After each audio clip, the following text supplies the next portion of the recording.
चलिए आप देख लिए, इनका छोटा सा हम तस्वीर दिखाना चाहेंगे आप लोग को। इनका उस समय बैठक कहाँ कहाँ रहता था।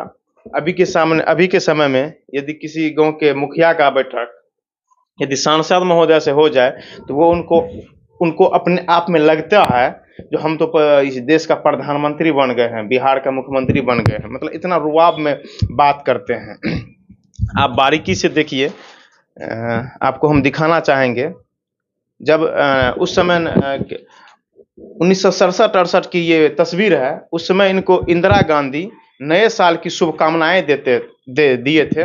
उसमें लिखा हुआ है, नए साल की शुभकामनाएं इंदिरा गांधी, फूड विशेष for the session of the new year, Indira Gandhi. ये उस समय की बात है। अभी का समय का तो बात ही कुछ अलग है। आपको हम बारीकी से दिखाते हैं। ये देखिए, ये मीरा कुमार जो स्पीकर थे लोकसभा स्पीकर मीरा कुमार। इनको जो है ना शादी की अपनी इसके शादी में जो है, इसका शादी जो हुआ था उस समय इनको सम्मानित किया थी, आमंत्रण पत्र भेजे थे जगजीवन राम। ये 1968 की बात है, आप देख सकते हैं। उसके बाद और आपको दिखाएंगे, ये कांग्रेस चुनाव चिन्ह पे चुनाव लड़ते थे। ये कार्ड है book post Om Prakash, secretary Shri P O. Sen, secretary का है। और आपको दिखाएंगे कांग्रेस चुनाव कोष से ये जो राहत कोष में कुछ रुपया जमा होता था, चंदा, वही है। आप देख सकते हैं इंदिरा गांधी का इसमें फोटो लगा हुआ है। उसके बाद और आपको हम एक तस्वीर दिखाना चाहेंगे। ये तो दिखाइए कि देखिए उस समय इन लोगों का, हालांकि ये खर्चा सब देखिए कितना है। अभी के समय में यदि आप वार्ड सदस्य हिसाब मांगिएगा, आपको आपके जो राहत कोष में राशि आया है गांव का विकास करने के लिए, उस राहत कोष का हिसाब थोड़ा दीजिए तो झल्ला उठेंगे। लेकिन ये इतने सरल स्वभाव के थे, जो चाय पीते थे उनका भी हिसाब रखते थे। यदि यहाँ से दिल्ली जाते थे ट्रेन से, उसमें भी थर्ड क्लास में जाते थे, क्योंकि फर्स्ट क्लास एसी का इनके पास पैसा नहीं हुआ करता था। सरकार भी नहीं देती थी उस समय, सरकार भी नहीं देती थी। तो सारा हिसाब रखते थे ताकि, और बिल बना के रखते थे ताकि वो पैसा मिल सके। और इनको भत्ता के रूप में प्रत्येक माह 30 से 35 रुपया के आसपास इनको मिलता था प्रत्येक माह खर्च करने के लिए, शुरुआती दौर में। हाँ। तो थोड़ा दिखाइए जिसमें जवाहरलाल नेहरू जी थे, वो जो बड़ा बड़ा ये वहाँ पे। उसके बाद इसको जो है ये नेहरू जी लेटर लिखे थे अप्रैल 30, 1956 में, डियर फ्रेंड। मतलब पूरा है, आपको स्क्रीन पे हम लगा देंगे, देख सकते हैं। उसके बाद यहाँ पे देख सकते हैं,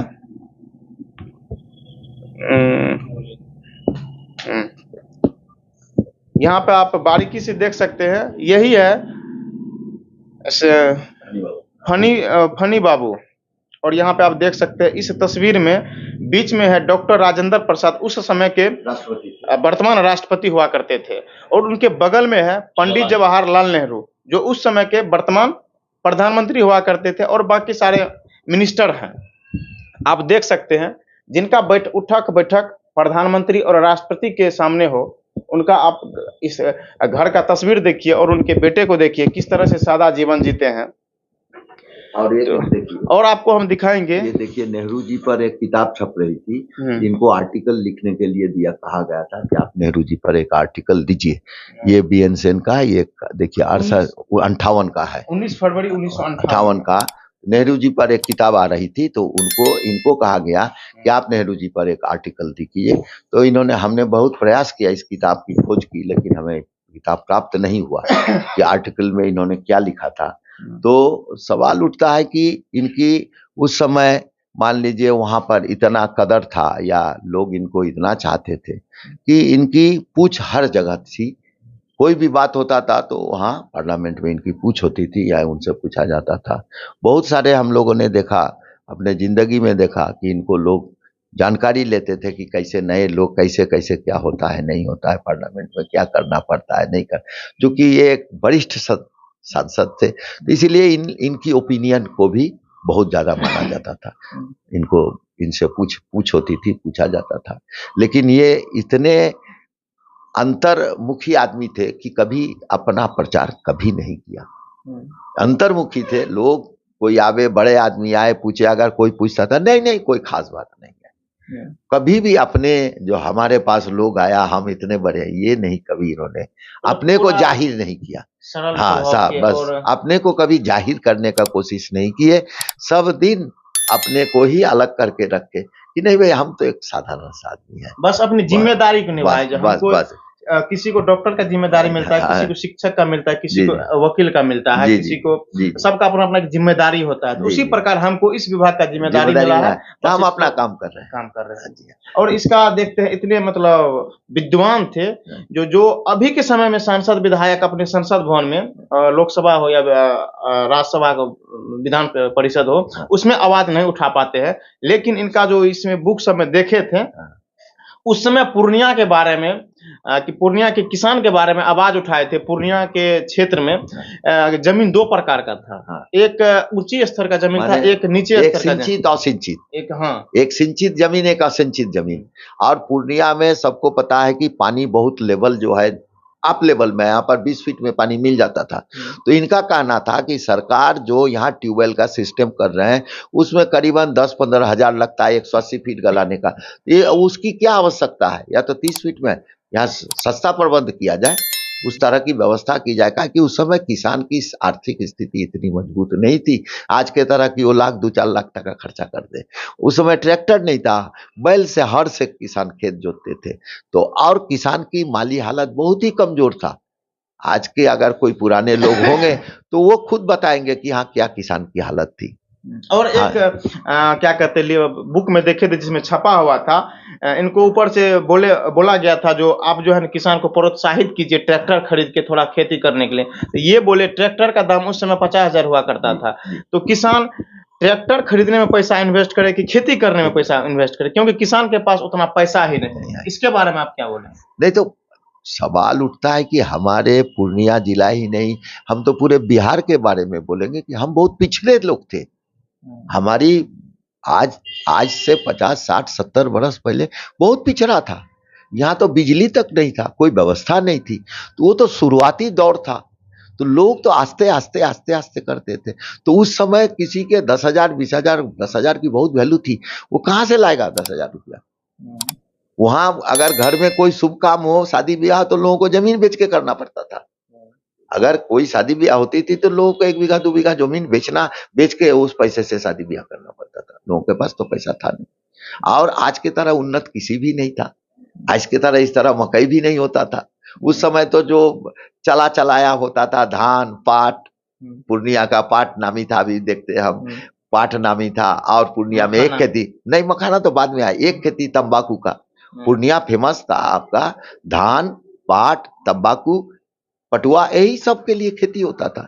तो सीजनल खेती था उस सब में। तो पटुआ में कभी फायदा हो कभी घाटा हो, तो मार्केट रेट पर निर्भर करता था। आज के तरह तो इतना का तरह का खेती नहीं होता था। किसान को उतना जानकारी भी नहीं थी, सरकार के तरफ से ना जानकारी दी जाती थी। आज तो मान लीजिए दिया जाता है। आज माध्यम है बहुत, टीवी है, मोबाइल है, सबसे माध्यम है, सरकारी तंत्र भी है, डिपार्टमेंट है, अफसर लोग हैं, सब जानकारी देते हैं। गांव जाके सबको समझाया जाता है, सिखाया जाता है। तो लोग उन्नति के तरफ बढ़ रहे हैं। उस समय ऐसी व्यवस्था नहीं थी, लोगों को जानकारी नहीं था, इसीलिए उनको जो रटाया चीज था वही वो काम करते जा रहे थे। आज ना वो आगे मान लीजिए एग्रीकल्चर हो या सब कुछ डेवलपमेंट हो, समय के साथ साथ प्रगति हो रही है, तो लोगों का भी आमदनी बढ़ रहा है, लोग भी दिनों दिन खुशहाल होते जा रहे हैं। अच्छा, अभी का जो सांसद विधायक सबको देखते हैं तो क्या उसके बारे में सोचते हैं, अपने पिताजी के बारे में उस समय? तो कुछ नहीं सोचते हैं। देखिए हम एक ही बात कैसा लगता है, हम लोग एक ही बात समझते हैं, जो सच है वही सच है, जो गलत है सो गलत है। ये तामझाम नहीं रहने वाला है, नहीं रहने वाला है। आज आप देखिए ना, अपने आंखों से देखिए ना, दुनिया में कितने आदमी को आपने देखा होगा, कहाँ गया वो लोग जिन्होंने गलत सलत किया। आज आप नजर के सामने में देश में देखिए, रोज बड़ा स्कैंडल पकड़ा रहा है, बड़े बड़े आदमी पकड़ा रहे हैं। कहाँ गए उनकी मान, कहाँ गया सम्मान? जब मान ही नहीं, सम्मान ही नहीं, तो फिर काम करने से क्या फायदा? चोर का हम अगर जिंदगी में अपना काम शुरू किया और चोर का पदवी लेके हम रिटायर कर गए, ऐसा करने से क्या फायदा। और जिस घर में आप देखिए ना, जिस घर में गलत चीज प्रवेश करता है वो घर बर्बाद हो जाता है। उनका एक न एक दिन पतन निश्चित है। ताकि ईश्वर उसको बर्दाश्त नहीं करता। उसी का परिणाम है जो आप इतने अच्छे से चैन की नींद सोते हैं और अच्छे से अपना जीवन व्यतीत करते हैं। और ईश्वर की कृपा, हमारे पिता माता की कृपा और हमारे उनके बाबूजी के जितने अच्छे लोग थे उन लोगों के आशीर्वाद से कोई काम रुकता नहीं है, हो जाता है सब भगवान कर देते हैं, सब ईश्वर जो है ना समय पर सब व्यवस्था कर देते हैं। हम लोगों को चिंता नहीं होता है। हम लोगों को कोई अगर पूछता है कौन नाम लो, सब भगवान जी करेंगे, सही करते हैं। तो इसीलिए हमें कोई अफसोस नहीं, कोई दुख नहीं। हाँ, एक बात का गर्व है, लेकिन ये भी है कि पिता के समान हम लोग उनका ऐसा नहीं हो पाए कोई। अगर पिता का जिस स्तर से उठक बैठक होता था, जिस स्तर से उसका समाज में छवि था, उस स्तर से हम बरकरार नहीं रख पाए। इस बात का अफसोस है। नहीं, लेकिन एक बात है, हमने कभी लक्ष्मण रेखा को लांघा नहीं। जो पिताजी ने एक लक्ष्मण रेखा खींच के गए हैं, हम कभी जिंदगी में लांघा नहीं। हम लक्ष्मण रेखा के इधर ही रहे, इसीलिए कभी हमने ऐसा काम नहीं किया जिससे हमारे पिताजी का सम्मान में कोई हानि हो। वो उस चीज को हम किसी के साथ कोई किसी भी मौके पर किसी भी चीज से हम समझौता नहीं करेंगे। ये हमारा प्रतिबद्ध है। हम जो पिताजी का सम्मान बरकरार रहेगा, अगर उसके लिए हमको जो त्यागना पड़े हम सब त्याग देंगे, लेकिन उनका सम्मान बरकरार। उन्होंने जो कमा के गए हैं, हम तो उनके समक्ष बराबरी नहीं कर पाए, लेकिन हाँ, हम जहाँ हैं वहीं से हम उनका सम्मान को बरकरार रखने का प्रयास करते हैं हर हमेशा।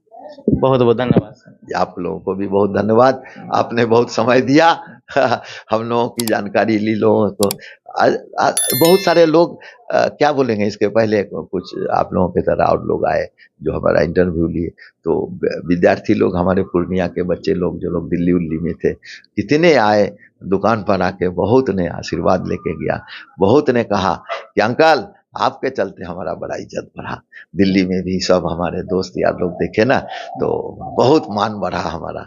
आप एकदम इतना अच्छा बोले हैं ना कि हम लोग अपना खुशी जाहिर नहीं कर सकते। बहुत अच्छा लगा। मैंने दिल्ली, मुंबई, यहाँ से जो हमारे बच्चे पढ़ा लिखा करते हैं बच्चे लोग है ना, तो आके अभी हर हमेशा ये आपका ये जो फिर आएगा ना, तो बहुत सारे बच्चे लोग आएंगे, आके मिलेंगे, कह के जाएंगे बहुत अच्छा हुआ, बहुत अच्छा हुआ। बहुत बहुत धन्यवाद। चलिए, आप थोड़ा सा इस घर का हम तस्वीर आपको दिखाना चाहेंगे। आप देख सकते हैं कितना क्या कहते हैं सरल सा घर है। आपको ऐसा लगता ही नहीं होगा जो ये सांसद महोदय का घर है। आप देख सकते हैं यहाँ से नीचे चारों साइड से। और अभी तीनों भाई एक साथ ही रहते हैं और एक साथ ही समय जीवन व्यतीत करते हैं। तो इस परिवार के बारे में क्या सोचते हैं? क्या आपको ऐसा लगता है जो इस धरती पे फनी सेन गुप्ता जी जैसा व्यक्ति फिर से अवतार लेंगे? तो अपनी राय और प्रतिक्रिया कमेंट बॉक्स से डालिएगा। इस फनी सेन गुप्ता जी के बारे में क्या सोचते हैं, पूर्णिया के बारे में जो इतने महान काम किए, परिवार को छोड़ के। अपनी राय और प्रतिक्रिया कमेंट बॉक्स से डालिएगा। तब तक के लिए जय हिंद।